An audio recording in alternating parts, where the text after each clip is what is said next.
Hello and welcome back to Kim Reads as we continue with Great Expectations.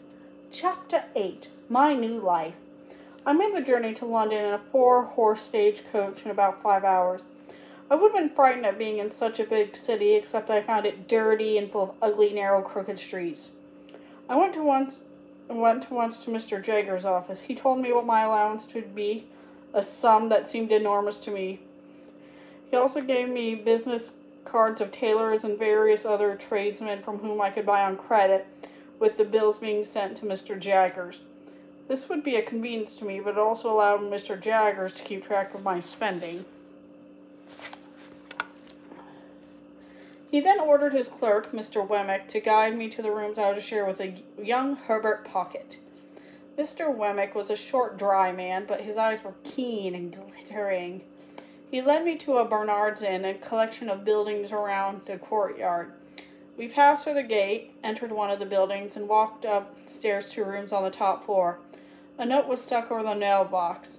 "Back soon." Since the door was unlocked, we went in. "Well, you won't need me anymore," said Mr. Wemmick. "But since I'm in charge of the cash box for Mr. Jaggers, no doubt we will meet pretty often." I thanked him and he left. I looked around the rooms that were to be my new home.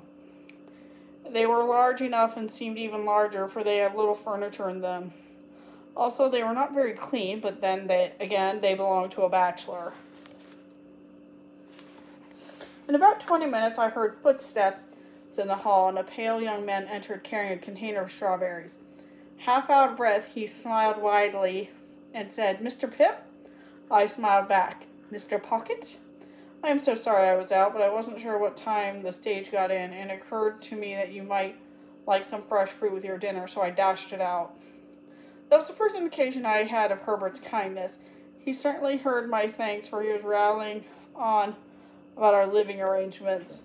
The coffee house and the building supplied our meals, and I paid for both of us by Mr. Jagger's arrangement. Because Herbert was poor, though he was a gentleman, he confessed so in his cheerful and frank manner that I liked him more every minute. He was poorly paid in his banking job, and this accounted for his sparse furnishings.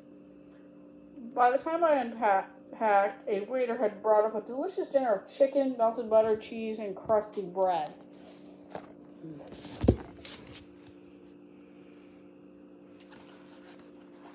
Perhaps it seemed better to me that it was because I was independent, with no older people around, and I was in London. I did not know if Herbert knew my story from Jaggers or Miss Havisham, since he was related to her, but I wanted to hear it all. I spent the next hour giving him all the details. I finished by asking him to correct my manners and to show me proper London ways. In exchange, Herbert told me that Miss Havisham, story as we ate. Her mother died when she was small, he began, and her father spoiled her. He left her a fortune.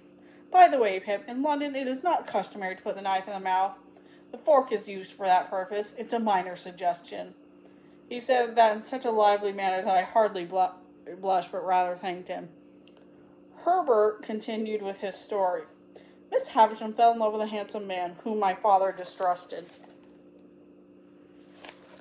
She gave him enormous sums of money during their engagement, but on their wedding day he sent a letter breaking off the marriage. She received it I interrupted, at 20 minutes to 9 when she was dressing.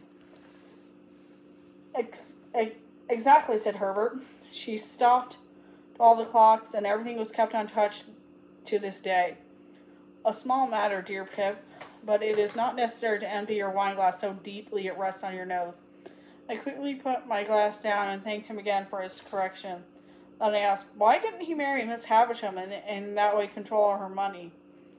No one knows, but we think he was already married. This showed he had been false the whole time and had never really loved her. I shook my head. Poor Miss Havisham, I said, my poor benefactor.